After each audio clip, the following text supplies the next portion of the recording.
the remains of Shiri Bibas and her young sons, Kfir and Ariel, whose deaths remained unconfirmed until now, are scheduled for repatriation on Thursday. Khalil al-Hayya, a Hamas negotiator, announced that the 4 bodies to be transferred on Thursday include those of 32-year-old Shiri Bibas and her sons, Kfir, 4 years old, and Ariel, 9 months old. These 3 were abducted from the Nur Oz kibbutz during the October 7, 2023 attack. Their father, Yarden Bibas, was informed by Hamas of his family's death upon his release earlier this month. However, Israeli authorities couldn't independently verify these deaths, and family members reported that Yarden continued to hold on to hope for their survival. Hamas claims Israeli bombing caused the deaths of the young boys and their mother.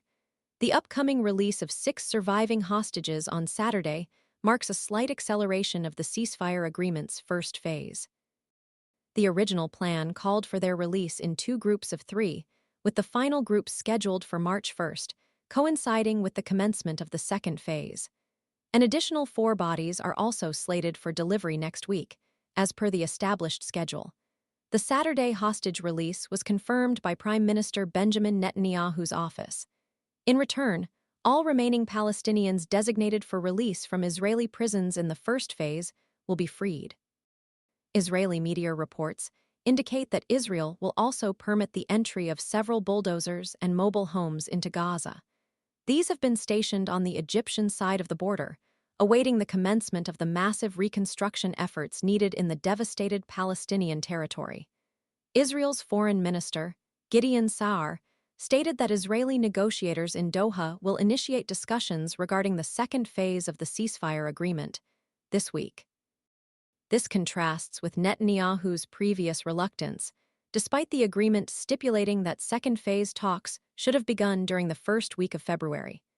The second phase encompasses the release of all remaining hostages, accompanied by the release of a corresponding number of Palestinian detainees and prisoners. It also includes the complete withdrawal of the Israel Defense Forces from Gaza, including the Rafah crossing point to Egypt, effectively concluding the war. However, the right wing of Netanyahu's governing coalition staunchly opposes the commencement of the second phase, threatening to bring down his government. Earlier this month, Donald Trump ignited global outrage with his proposal for the U.S. to assume ownership of Gaza. His plan involved the relocation of Gaza's more than 2 million residents to neighboring countries, followed by the redevelopment of the coastal strip into a Riviera resort. Egypt and Jordan, expected to absorb the majority of deported Palestinians under this plan, have unequivocally rejected the proposal. On Friday, leaders from Egypt and Jordan are scheduled to meet with their counterparts from Saudi Arabia, Qatar, and the United Arab Emirates in Riyadh to formulate an alternative plan ensuring Gaza remains Palestinian territory. This will be followed by an Arab League summit on the matter in Cairo on March 4th. The international community anxiously awaits the outcome of these crucial discussions, hoping for a peaceful and just resolution to the conflict and a path towards lasting stability and reconstruction in the Gaza Strip. The complexities of the situation, involving multiple stakeholders with varying agendas and deeply entrenched historical grievances, underscore the immense challenges ahead in achieving a durable peace. The humanitarian crisis in Gaza demands immediate and sustained international attention and cooperation, focusing on rebuilding infrastructure, providing essential services, and addressing the long-term needs of the Palestinian population. The release of the bodies and hostages, while a significant step, only represents a small portion of the larger and more intricate process of resolving this multifaceted conflict.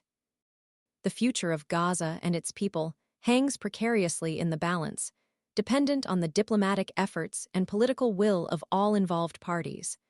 The potential for renewed conflict remains a stark reality, highlighting the urgent need for a comprehensive and sustainable peace agreement that addresses the root causes of the conflict and ensures the long-term security and well-being of all those affected. The international community must actively participate in facilitating dialogue, promoting reconciliation, and supporting the implementation of a just and lasting solution. Only through sustained commitment and collaborative efforts can a path towards peace and prosperity be forged for the people of Gaza and the region as a whole.